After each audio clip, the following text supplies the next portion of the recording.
fellow cinema enthusiasts, my name is Christina, and welcome to another Let's Get Reelz movie review.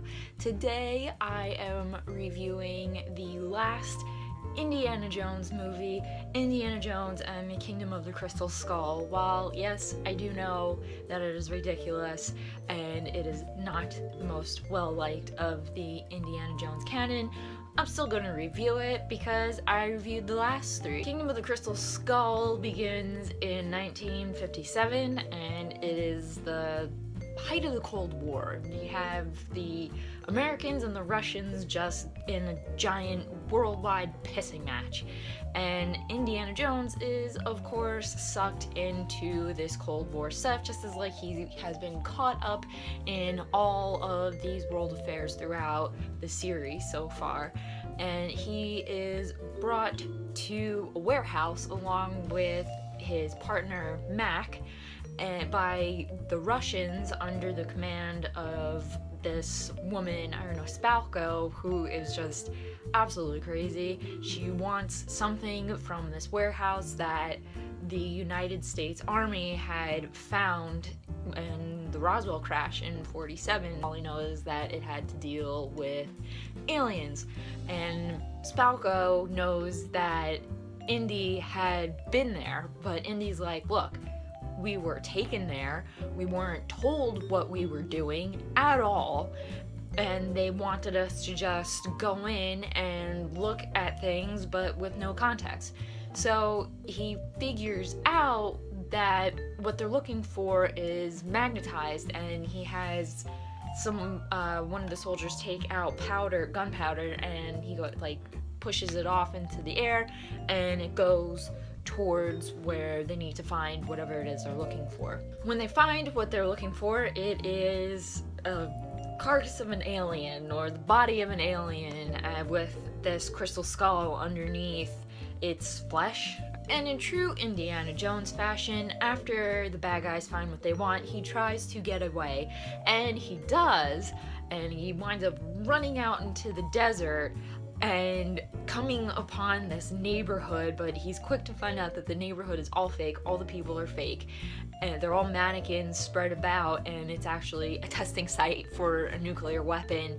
And he gets into a lead-lined fridge, and that place is blown up and Indy's saved because the refrigerator goes flying.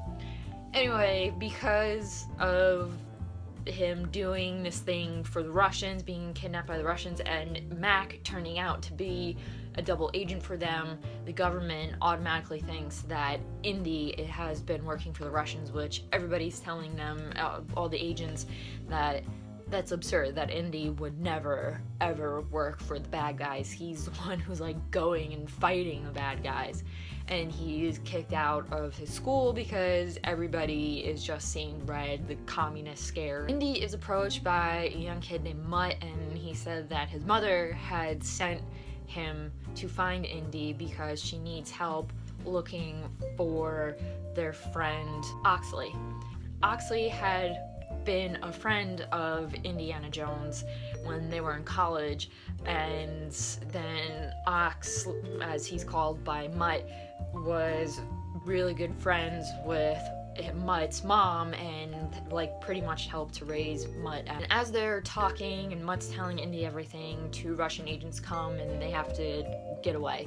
So Indy actually figures out that Ox was looking for the crystal skulls, which apparently are real things, and they find out that they have to go down to South America to find Mutt's mother, who has been kidnapped by Spalko and the Russians along with Ox, and their journey leads them all through graveyards and whatever you can think of, the jungle, and they find Mutt's mother, and Indy is very, very surprised to see that Mutt's mother is my favorite character ever, Marion Ravenwood.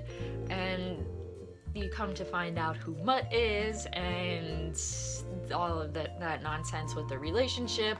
But as in all the Indiana Jones movies, they go on this insane adventure through the jungle, through South America, and they find the crystal skull, and They realized that Spalko was looking for these aliens, to put these aliens back together. Really, I'm not even making any more sense. I'm hearing myself, and I'm like, I can't. I'm just not, my brain isn't making any more sense. So I'm sure it's not for you. So the entire cast was, of course, fantastic. You had Harrison Ford back as Indiana Jones, and for him being much older than he was when Last Crusade was made, which was the last Indiana Jones movie before Crystal Skull, he was amazing. The guy, he just keeps moving, and he looks more graceful than anything. He does not look stiff in his movements, his actions, just everything. And he's just Indiana Jones. Like, you can believe that this older man is just up for going on adventures, even though he's older, even though he looks like he just wants to spend his life in the classroom. He still loves going on these crazy adventures. Karen Allen, Marion Ravenwood, what can I say? The woman still had it. She was still a feisty HBIC. She was amazing, and I love her introduction. She just has such great introductions. She was like, "Get your hands off of me." She's coming out like pushing everybody, and then she's like, "Indiana Jones," you know, like, God, I don't know if I can just go on as much as I did when I reviewed Raiders of the Lost Ark, and she's truly in the love of Indiana Jones's life. She's fantastic. She was the perfect female lead to come back and be that perfect person for Indiana Jones. She matched him feistiness for feistiness. She never gave in to his shit. She was just fantastic, and it was just so great to see Marion Ravenwood back. Shia LaBeouf, he's not an actor that everybody cares for. I don't care for him, but I thought he was good. Could they have casted a better younger actor? Sure, but I think in my research of Crystal Skull, Steven Spielberg was really set on Shia LaBeouf. I have no idea why. He was alright.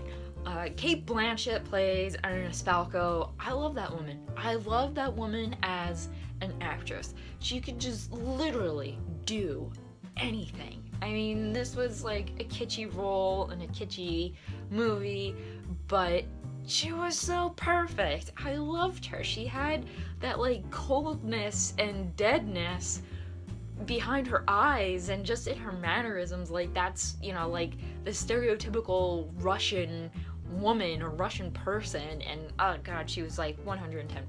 Just absolutely adored her in this role, as cheesy as it was. The rest of the cast was awesome. Whoever played Oxley, I think it was Jim Broadbent, I could be wrong. Great, because Oxley was a little crazy because the Russians had kinds of nutty stuff to him, and the Skulls were doing something crazy for him. Everybody always gives Kingdom of the Crystal Skull a lot of shit, and as I said, it's not the best of the Indiana Jones movies, but it's not that bad. To me, I don't like Temple of Doom. If you want to hear me rant about it, go watch my review of Temple of Doom. But like, everybody's like, oh, there's so much CGI, it just looks so fake, it looks so silly. And I'm like, guys, do you understand? If there had been CGI when Raiders of the Lost Ark was made, can you imagine how freaking insane Belloc's exploding head would have been, and Tot's melting face, and all the ghosts and souls, whatever they were supposed to be coming out of the Ark of the Covenant? Like, can you imagine how nuts that would have been if it had been CGI? How about all, like, half the stuff in Temple of Doom and what have you? Like, that would have been insane. So I think people need to cut Kingdom of the Crystal Skull some slack with the CGI, because Raiders would have been totally ridiculous, and I think some people just really need to, you know, get that into their head. Sure, the story is boring. Not everybody likes aliens. It's not like a story like the Ark of the Covenant and the Holy Grail and Nazis that people all over, and most people just find interesting.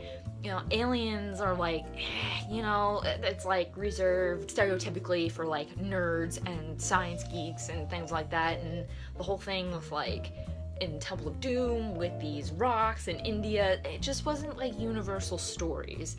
And again, I think a lot of people need to cut Crystal Skull some slack, because aliens are not a universal story that everybody's gonna be like, oh, this is so fascinating. No, it's not gonna happen. Indiana Jones and Kingdom of the Crystal Skull, while definitely not the best indie movie, it is good. And if you're gonna watch the Indiana Jones movies, the whole canon, you're gonna have to sit through Crystal Skull. And it's not terrible. Let me be the one to tell you to get it out of your head that it's such an awful movie. If you've read about it, if you've never seen it before, and if you've read about it and you just heard, oh, this is so awful, get out of your head, because it's really not the worst thing in the world. There's worse movies than that, trust me. Kingdom of the Crystal Skull is not one of the world's worst movies. That was my review for Indiana Jones and the Kingdom of the Crystal Skull. If you liked this review in any way, please give it a thumbs up. Leave your comments down below. If you have seen Indiana Jones and the Kingdom of the Crystal Skull, leave what you thought. Leave whatever you want about the cast, any of the other Indiana Jones movies, leave them there. And also in the comments, if you guys have any movie suggestions of what I should watch next, let me know. And if I pick your movie and I watch it and I review it, I will give you a shout out. And don't forget to hit that subscribe button for future movie reviews, because that is what I like to do here. And as always, keep watching movies and stay absolutely fabulous.